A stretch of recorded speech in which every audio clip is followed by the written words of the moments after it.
Welcome to commerce tutorial. मैं हूं आपकी अपनी होस्ट ज्योति। आज हम कंटिन्यू करने जा रहे हैं +1 अकाउंट्स का chapter accounting for share capital और हमारा आज का टॉपिक है under subscription of share. Under का मतलब क्या होता है? कम होना। कल जैसे हमने किया था ओवर, ओवर का मतलब क्या होता है? ज्यादा होना। अंडर का मतलब होता है कम होना। किसका कम होना? व्हेन सब्सक्राइब्ड शेयर, सब्सक्राइब कौन करते हैं? पब्लिक। जब subscribed share by public is less than the issued share, तो उनको क्या बोल देंगे? अंडर। कल भी हमने देखा था कि कंपनी अपने इशूड शेयर से ज्यादा शेयर इशू नहीं कर सकती। अंडर का मतलब कम होना। जब सब्सक्राइब से ज्यादा होते हैं तो कल हमने देखा था उसको क्या बोलते हैं? Over subscription. ऐसे जब सब्सक्राइब शेयर कम होते हैं किससे?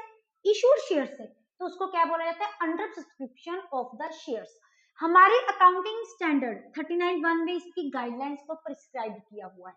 एक छोटी सी एग्जांपल लेते हैं। सपोज करो कंपनी ने कितने 1000 शेयर इशू किए थे? 30,000। लेकिन लोगों ने सब्सक्राइब कितने किए? सिर्फ 27,000। मिसेस इशूड शेयर से कम शेयर्स के लोगों ने सब्सक्राइब किया है, तो ये कौन सा केस हो जाएगा? हमारा under subscription of the shares. आगे सेबी, जो कि stock exchange board of India, जो मेन शेयर सिक्योरिटी स्टॉक में डील करता है, उन्होंने क्या बोला है? उन्होंने बोला कि एक कंपनी अपने शेयर कैपिटल, अपने शेयर तभी इशू कर सकती है जब पब्लिक उनके 90% के शेयर्स को, मिनिमम शेयर्स को क्या दे? सब्सक्रिप्शन दे। मतलब 90% शेयर सब्सक्राइब बाय पब्लिक करने जरूरी होते हैं। जैसे कि वो मिनिमम रेट है, अगर इससे कम शेयर सब्सक्राइब किए गए हैं तो कंपनी अपने शेयर्स को अलॉट पब्लिक को नहीं कर सकती। अगर उससे ज्यादा शेयर्स को सब्सक्रिप्शन मिली है तो कंपनी अपने शेयर्स को क्या कर सकती है? अलॉट कर सकती है टू द पब्लिक। जैसे यहाँ पे देखो हमारे इशू शेयर कितने हैं? 30,000। 30,000 का हमारे पास 90% कितना हो गया? 27,000। अब कंपनी शेयर्स पब्लिक में जाके तभी इशू कर सकेगी जब उसकी मिनिमम सब्सक्रिप्शन 27,000 हो। अगर 27,000 से ज्यादा या 27,000 है तो वो अपनी कंपनी शेयर्स इशू कर सकती है। लेकिन सब्सक्रिप्शन अगर इससे कम शेयर्स की है तो जो कंपनी है वो पब्लिक को शेयर इशू नहीं कर सकती। उसको अपने पैसे, अगर उसने कोई भी एप्लीकेशन मनी में रिसीव किए हैं, उनको रिफंड बैक करना पड़ेगा टू द पब्लिक।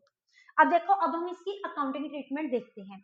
अब देखो, सपोज करो फर्स्ट केस क्या है? हमने कितने शेयर रिसीव किए हैं? 27,000। सेकंड केस हमारे पास क्या है कि हमने कितने शेयर रिसीव किए हैं? 24,000। और हमारी जो इंस्टॉलमेंट्स है वो हमारी क्या है? 10। और इनमें 3, 4 एंड 3 मीन्स 3 रुपीज किसके हो गए? एप्लीकेशन के। 4 हमारे किसके हो गए? अलॉटमेंट के। और 3 हमारे क्या हो गए? फर्स्ट एंड फाइनल कॉल पे। अब सबसे पहले कंपनी क्या रिसीव करती है हमारे पास? Application money. तो हमारे पास एंट्री क्या आ जाएगी? Bank account debit to share application account. अब चाहे हमने पब्लिक को 30,000 रुपीज शेयर इशू किए हैं, लेकिन हमें मनी किनके रिगार्डिंग मिली है? 27,000 के रिगार्डिंग। इसलिए जितनी भी हमारी जर्नल एंट्री की एडजस्टमेंट होगी वो कितने के साथ स्टार्ट डाउन होगी? 27,000 पे। मिनिमम क्राइटेरिया सबसे पहले हम चेक करेंगे। 30,000 का 90% मिनिमम सब्सक्रिप्शन के क्राइटेरिया को ये फुलफिल करता है, तो ये कंपनी शेयर्स क्या कर सकती है? अलॉट कर सकती है। अब जो पैसा रिसीव हुआ वो कितने हिसाब से मिला है? 27,000 से हिसाब से। तो हमारी एप्लीकेशन मनी रुपीज कितनी है? 3 रुपीज की। तो ये हमारे पास कितनी आ जाएगी? 91,000। 91,000, 91,000। 27 to 27 3 is the 1, 3 2 is the 6, 71,000। अब उसके बाद क्या है? कंपनी शेयर्स को अलॉट कर सकती है, तो कंपनी क्या कर देगी? शेयर्स को अलॉट कर देगी। Share application account debit to share capital account 71,000 and 71,000। अब हमारे पास अलॉटमेंट कितने रुपीस की है? 4 रुपीस की है। तो फिर बाकी का क्वेश्चन क्या हो जाएगा? सिंपल हो जाएगा। बस ये बात ध्यान में रखनी है कि जो हमने कैलकुलेशन करनी है सारी की सारी किसके साथ करनी है? 27,000। क्योंकि जितने शेयर पब्लिक ने सब्सक्राइब किए हैं उनके साथ ही हम फर्दर क्या करेंगे? उनके रिगार्डिंग ही हम शेयर्स क्या करेंगे? इशू करेंगे। ये तो ना कि कंपनी फालतू में अपने शेयर्स पब्लिक को वापस देगी। नहीं नहीं, आप आके हमारे एक्स्ट्रा शेयर्स भी ले जाओ। अब जितने, जैसे हमने फर्स्ट एप्लीकेशन मैंने 27,000 की में रिसीव की है, वैसे ही अलॉटमेंट और फर्स्ट कॉल कितने में रिसीव करेंगे? 27,000। और बाकी का क्वेश्चन हमारा क्या रहेगा? Simple. On the other hand, अगर सपोज करो कंपनी के शेयर्स को कितनी सब्सक्रिप्शन मिली है? 24,000 की। अब जब उसको एप्लीकेशन मनी रिसीव होती है तो पहले हम क्या कर लेंगे? एप्लीकेशन मनी रिसीव कर लेंगे। वो क्या होगी? Bank account debit to share application account. अब 24 हमारे पास एप्लीकेशन मनी की है 3 रुपीज के हिसाब से, तो ये क्या आ जाएगी 12 6 एंड कितनी है 12 6 एंड 7, यहाँ पे हमारे पास कितनी आएगी 91, यहाँ पे कैलकुलेशन प्रॉब्लम होगी हमारी। अब ये 72,000 हो गई है। अब इस क्वेश्चन में देखिए हमारा मिनिमम क्राइटेरिया क्या था 90%, लेकिन जो कंपनी है और वो मिनिमम सब्सक्रिप्शन के क्राइटेरिया को फुलफिल नहीं कर पा रही, तो इस केस में कंपनी अपने शेयर्स को अलॉट नहीं कर सकेगी, उनको सारी की सारी एप्लीकेशन मनी क्या करनी पड़ेगी रिफंड करनी पड़ेगी। किसे रिफंड करनी पड़ेगी टू द पब्लिक। तो हमारी सेकंड एंट्री क्या हो जाएगी share application account debit to bank account. पहले उसने किसकी रिसीव की थी लोगों से, वैसा रिसीव किया था। अब सेकंड एंट्री में उसने क्या कर दिया रिफंड बैक कर दिया। क्या रिफंड बैक कर दिया पब्लिक को उनको पैसा रिफंड बैक कर दिया, क्योंकि वो मिनिमम सब्सक्रिप्शन के क्राइटेरिया को फुलफिल नहीं कर पा रही और इसलिए कंपनी अब नेक्स्ट केसेस में शेयर इशू नहीं कर सकती। यहाँ पे भी 72,000, यहाँ पे भी हमारे पास क्या आ जाएगा 72,000। अगर आप इनका स्क्रीनशॉट लेना चाहते हैं तो ले सकते हैं। सेकंड हमारा केस क्या है calls in arrear and calls in advance. अब कॉल्स इन अरियर का क्या मीनिंग होता है, अरियर का मतलब पेमेंट ना मिलना, that is knowns to be calls in arrear. अब ये कोई जरूरी थोड़ी है कि जितने भी शेयर होल्डर्स हैं वो हमें सारे का सारा पैसा दे दें, हो सकता है वो हमें कोई पैसा ना दे, तो जो पेमेंट हम रिसीव नहीं करते उसको क्या बोलते हैं कॉल्स इन अरियर। चाहे वो अलॉटमेंट की अमाउंट हो और चाहे वो किसकी अमाउंट हो, चाहे वो कॉल्स की अमाउंट हो। जैसे कि देखो राम है एक पर्सन, उसके बाद कितने शेयर्स हैं हमारे 400 शेयर्स हैं। हमारी क्या है एप्लीकेशन मनी, अलॉटमेंट मनी और यहाँ पे हमारी क्या आ गई फर्स्ट कॉल। उसने 3 रुपीज एप्लीकेशन की पेमेंट कर दी, उसने अलॉटमेंट की पेमेंट कर दी, लेकिन उसने फर्स्ट कॉल की पेमेंट नहीं की। दूसरा हमारा पे है कॉल्स इन एडवांस। एडवांस का मतलब नाम से क्लियर होता है एडवांस में पेमेंट कर देना। हमने लोगों से पैसे मंगवाए भी नहीं फिर भी उन्होंने पेमेंट कर दी।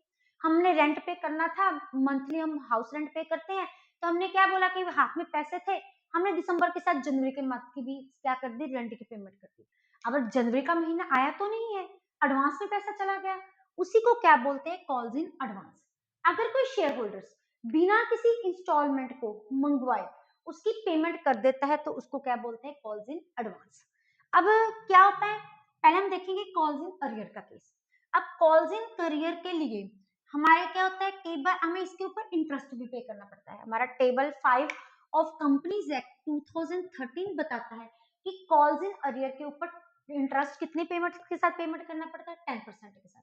लेकिन ये interest on calls in arrear हमारे सिलेबस पे नहीं है, तो सिर्फ आपको इंटरेस्ट पेमेंट के बारे में नॉलेज होनी चाहिए। एक ये डिफाइन किया जाता है table F of companies act 2013 में और इसका रेट कितने परसेंट होता है 10%। वैसे जैसे अरियर पे इंटरेस्ट पे करना होता है वैसे कॉल्स इन एडवांस पे पब्लिक को जल्दी पेमेंट करने के लिए इंटरेस्ट मिलता है, और वो भी जो हमारा डिफाइन किया गया है वो भी table F of companies act 2013 में डिफाइन किया गया है, और इसका रेट ऑफ इंटरेस्ट हमारे पास कितना है 12% है। अब पहले हम ट्रीटमेंट किसके देख रहे हैं कॉल्स इन अरियर की देखते हैं। अब इसमें फर्दर इसके 2 ट्रीटमेंट होती हैं। एक क्या होती है when calls in arrear account is not open, जब कॉल्स इन अरियर का अकाउंट हम ओपन नहीं करते। दूसरा होता है कि अगर कॉल्स इन अरियर का अकाउंट जर्नल एंट्रीज में ओपन किया जाता है।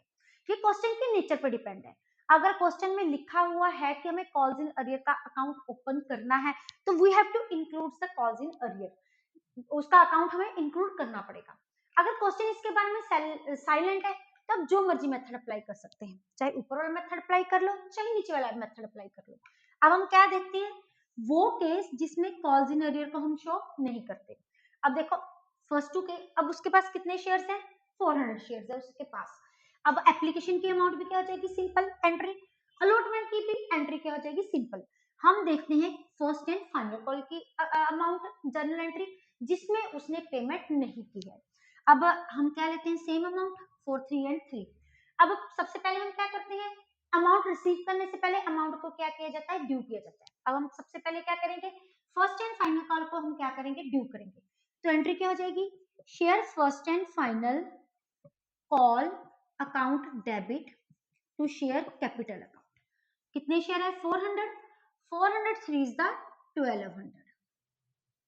क्या हुई अब टोटल यहाँ पे क्या लेते हैं हम कंपनी ने टोटल शेयर्स कितने इशू किए थे हमारे पास 10,000।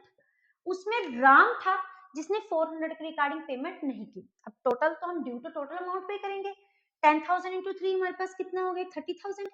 कंपनी ने टोटल कितने पैसे मंगवाए 30,000, लेकिन उसमें से एक राम नाम के बंदे ने पैसे की पेमेंट नहीं की, तो हमारी एंट्री क्या आ जाएगी फर्स्ट एंड फाइनल अकाउंट। अब जब हम पैसा रिसीव कर रहे हैं तो हम कितनी अमाउंट पे रिसीव कर रहे हैं 10,000 माइनस 400, 10,000 माइनस 400 इंटू 3, मतलब हमारा क्या हो गया 400 के शेयर्स ने हमें पेमेंट नहीं की है। 10,000 माइनस 400 हमारे पास कितना हो गया 9600, और एक की हमारे पास अमाउंट क्या है 3 रुपीज, तो बाकी के हमने पैसे कितने रिसीव कर लिए 28800। बस कुछ भी नहीं किया हमने, जो अमाउंट हमें नहीं रिसीव की थी उसको बीच में से हमने क्या कर दिया माइनस कर दिया। अब क्या है, अगर हम कॉल्स इन एरियर अकाउंट को अपनी बुक्स में शो करते हैं तो इसकी ट्रीटमेंट क्या होती है। अब ड्यू की एंट्री क्या रहेगी, वो तो हम पूरी अमाउंट पे ड्यू करते हैं, क्योंकि कल भी हमने देखा था जो ड्यू की एंट्री आती है वो टोटल शेयर्स पे आती है। मींस जो ये वाली एंट्री होगी वो हमारे पास क्या हो जाएगी सेम हो जाएगी। चेंज किस में आएगा हमारी सेकंड एंट्री में, वो क्या आ जाएगा bank account debit calls in arrear account debit to share first and final call. क्योंकि हमें ड्यू के टाइम पे थोड़ा ना पता होता है किसी बंदे ने हमें एडवांस पेमेंट कर देनी है या फिर उसने हमें पेमेंट नहीं करनी। टोटल हमने अमाउंट कितनी रिसीव की 28800। हमारे कॉल्स इन अरियर कितने हैं इसमें से that belongs to be 1200। Net total amount हमारी कितनी थी 30,000। बस क्या फर्क है, इसमें हम कॉल्स इन अरियर को इंक्लूड नहीं किया, और इसमें अगर हमने कॉल्स इन अरियर को इंक्लूड किया है तो जितनी अमाउंट हमें रिसीव नहीं हुई उसके साथ हमने क्या कर दिया शो कर दिया। अगर आप इनका स्क्रीनशॉट लेना चाहती हैं तो ले सकते हैं। अब नेक्स्ट क्वेश्चन, अब हम किसकी ट्रीटमेंट देख रहे हैं कॉल्स इन एडवांस की। हम सेम एग्जांपल को क्या करते हैं कंटिन्यू करते हैं। इसमें क्या है, एक राम है पर्सन, उसने क्या किया जब हमने फर्स्ट कॉल अभी मंगवाई नहीं है, जब अलॉटमेंट को मंगवाया गया उसने अलॉटमेंट के साथ ही फर्स्ट एंड फाइनल कॉल की पेमेंट कर दी। उसने हमें बोला नहीं अभी कंपनी ने पब्लिक को कि आप अब फर्स्ट एंड फाइनल कॉल की पेमेंट करो, लेकिन फिर भी उसने क्या कर दी पेमेंट कर दी। तो इसकी फर्स्ट एंट्री क्या हो जाएगी सेम हो जाएगी। सबसे पहले एप्लीकेशन को हम रिसीव करेंगे, विद शेयर्स को हम क्या कर देंगे अलॉट कर देंगे, फिर उसके बाद हम अलॉटमेंट को क्या करेंगे due, that is share allotment account debit to share capital account. 10,000 share है, अलॉटमेंट कितनी रुपीस की हमारी 40,000 की रुपीस। अब उसके बाद क्योंकि ड्यू करने के टाइम में हमें पता नहीं था अलॉटमेंट के साथ कि राम ने हमें अलॉटमेंट के साथ ही फर्स्ट एंड फाइनल कॉल की पेमेंट कर देनी है, तो हमारी नेक्स्ट क्या आ जाएगी bank account debit to share allotment account. अब यहाँ पे हमारे पास क्या आ गया कॉल्स इन एडवांस, क्योंकि हमें जो कॉल है वो कहाँ पे मिलेगी एडवांस में। अब टोटल अलॉटमेंट हमारी कितनी थी 40,000, उसने एडवांस पेमेंट हमें कितने की पे की है 4 इंटू 3। पेमेंट उसने फर्स्ट कॉल की है तो मल्टीप्लाई किसके साथ करेंगे हम फर्स्ट कॉल के साथ, 4 3 1200, तो यहाँ पे आ गया 41200।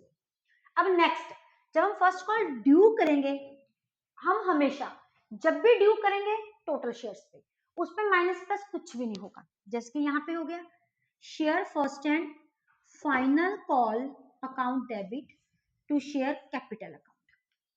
कितने शेयर्स हैं 10,000, और हमारे पास फर्स्ट कॉल कितनी रुपीस की 3 रुपीस की, टोटल अमाउंट हमारे पास कितनी होगी 30,000। अब यहाँ पे जब हम पैसे देंगे, अब जिस पर्सन ने ऑलरेडी हमें पेमेंट कर दी है वो हमें दोबारा पेमेंट नहीं करेगा, वो बोलेगा कि मैं कॉल्स इन एडवांस आपको पे कर चुका हूँ। अब वो जो आपकी कॉल्स इन एडवांस है वो अब अपनी फर्स्ट कॉल में आप क्या कर लो जाके एडजस्ट कर लो फर्स्ट एंड फाइनल। कितने पैसे कितने की हमारी 1200 की, टोटल रिसीव कितने करने थे हमने 30,000, तो अब हमने कितने रिसीव किए 28800। ये जो हमारी कॉल्स इन एडवांस है जब हम बाद में देखेंगे भी एक पर्सन वो बोल रहा है कि हमने आपको पेमेंट कर दी है तो क्यों दोबारा करें, तो टोटल अमाउंट हमने कितनी रिसीव की इतनी, कॉल्स इन एडवांस हमारी कितनी है 1200। ये किसकी थी हमारी कॉल्स इन एडवांस की ट्रीटमेंट। अगर आप इनका स्क्रीनशॉट लेना चाहते हैं तो ले सकते हैं। और आज का हमारा जो लास्ट टॉपिक है वो हमारे पास क्या है issued shares for consideration other than cash. हमने अब तक जितने भी टॉपिक देखे हैं वो हमने कौन से देखे हैं कि हम कैश पे शेयर्स इशू कर रहे हैं। 3 रुपए की अलॉटमेंट है, 4 रुपए की एप्लीकेशन है, 3 रुपीज की फर्स्ट एंड फाइनल कॉल है। जब हम पूरी की पूरी लमसम में अमाउंट रिसीव करें दैट इज ₹10। अब यहाँ पे क्या है कि हम कैश ना लेके, किसी पर्सन से कैश ना लेके उनकी सर्विसेज के बदले जब बिजनेस हायर करने के लिए हम क्या कर देते हैं, इशू कर देते हैं। फर्स्ट है परचेज ऑफ एसेट्स और बिजनेस। सपोज करो ए बंदा था, उसने बी का क्या कर दिया, बिजनेस को परचेज कर लिया। अब जब हम किसी बिजनेस को परचेज करेंगे तो बदले में हमें फ्री में थोड़ा ना बिजनेस देगा, तो बदले में हमने क्या किया, उसको कैश की पेमेंट नहीं आती तो उसको हमने क्या इशू कर दिए, शेयर्स इशू कर दिए। ये केस है कि हम जब भी कोई चीज लेते हैं या किसी की सर्विसेज लेते हैं या किसी का बिजनेस परचेज कर लेते हैं या किसी के सारे एसेट्स परचेज कर लेते हैं, उस केस में हम उसको उसके बदले क्या इशू कर देते हैं, शेयर्स इशू कर देते हैं। तो इसका फर्स्ट केस हम कर रहे हैं फॉर द परचेज और एसेट्स टेकन ओवर। उसकी क्या एंट्रीज आएंगी, सबसे पहले हम किसी के एसेट्स ले रहे हैं। एसेट्स हमेशा क्या होते हैं, डेबिट सन्ड्री एसेट्स अकाउंट, जितने जितने भी इंडिविजिबली एसेट्स है। तो लाइबिलिटीज अकाउंट, जितनी जितनी इंडिविजिबल लाइबिलिटीज है, एसेट्स हो गए, fixed assets, goodwill, plant and machinery, जितने भी हैं लाइबिलिटीज, जितनी भी है, सन्ड्री क्रेडिटर्स, बिल्स पेबल, जो जो हम ले रहे हैं। टू वेंडर अकाउंट, वेंडर वो पर्सन होता है जिससे हमने बिजनेस परचेज किया होता है। जैसे यहाँ पे क्या है, ए ने किसे परचेज किया, बिजनेस बी, तो यहाँ पे क्या आ जाएगा, बी अकाउंट। उसके बाद इसमें हम किसकी अमाउंट देते हैं, परचेज कंसिडरेशन की। परचेज कंसिडरेशन क्या होता है, जितने का हमने बिजनेस परचेज किया होता है। जैसे बी ने ए से कितने का परचेज किया था बिजनेस, 10 करोड़ का, तो यहाँ पे क्या आ जाएगा, 10 करोड़। उसके बाद अगर कोई भी बैलेंसिंग फिगर डेबिट साइड पे बचती है तो उसको किसके साथ डिनोट करते हैं, गुडविल अकाउंट के साथ। अगर कोई भी बैलेंसिंग फिगर क्रेडिट साइड पे बचती है तो उसको हम किसके साथ डिनोट करते हैं, कैपिटल रिजर्व के साथ। ये किसकी एंट्री रहती है, बीइंग बिजनेस टेक ओवर या फिर assets take over from the vendor, that is being. अब उसका हमने बिजनेस ले लिया, उसके बाद उसको पेमेंट भी तो करेंगे ना, पेमेंट किस फॉर्म में होगी, शेयर कैपिटल की फॉर्म में। तो एंट्री क्या जाएगी, B account debit, who is the receiver, B is the receiver, to equity share capital account, to share premium account. अगर शेयर पार पे इशू कर रहे हैं तो सिर्फ क्या आ जाएगा, इक्विटी शेयर कैपिटल। अगर वही शेयर हम प्रीमियम पे इशू कर रहे हैं तो ये तो हम जानते हैं कि प्रीमियम हमेशा क्या होता है, डेबिट। एक छोटी सी एग्जांपल लेते हैं। सपोज करो किसी ए ने बी के कितने एसेट्स परचेज किए, 40 लाख के, उसके पास लाइबिलिटीज कितनी है, 10 लाख की, और परचेज कंसिडरेशन उसकी कितनी है, हमारी we can say that is 30 lakh की। और वो जो पेमेंट कर रहा है वो किस फॉर्म में कर रहा है, शेयर्स की फॉर्म में कर रहा है, ऑफ 10 ईच, ये फर्स्ट पॉइंट है। ये सेकंड पॉइंट है, of 10 each at the rate of 2 premium, 2 rupees per premium. ये हमारा क्वेश्चन है। अब हमारे एसेट्स क्या हो रहे हैं, डेबिट। एसेट्स की कितनी वैल्यू है हमारे पास, 40 लाख। हमने एसेट्स के आगे क्या लिख दिया, 40 लाख। क्या है, लाइबिलिटीज, लाइबिलिटीज कितनी है हमारी, 10 लाख। उसके बाद वेंडर में परचेज कंसिडरेशन हमारी कितनी है, 30 लाख। अब इस केस में debit side is equal to credit side, no debit balance is here, no credit balance. तो इस केस में ना ही हमारी गुडविल एग्जिस्ट करेगी, ना ही हमारा कैपिटल रिजर्व एग्जिस्ट करेगा। अगर सपोज करो यहाँ पे परचेज कंसिडरेशन होती है 40 रुपीज की, तो हमारी क्रेडिट साइड का टोटल किसके इक्वल हो गया, 50 लाख, और डेबिट साइड कितनी है, 40। तो 10 रुपीज का जो हमारा डिफरेंस आना था वो हमने किसको ट्रांसफर कर देना था, गुडविल अकाउंट। लेकिन अब इस केस में कुछ भी नहीं है, ये तो हमने सिर्फ डिफरेंस एक शो करना है, उसके बाद इनका और कोई भी यूज नहीं है। उसके बाद नेक्स्ट एंट्री पेमेंट करने की। अब यहाँ पे कितने की पेमेंट कर रहे हैं हम, 30 लाख की पेमेंट कर रहे हैं। अब ये देखो, अब पेमेंट किस फॉर्म में हो सकती है, हमारी पार में भी इशू हो सकती है, प्रीमियम में भी।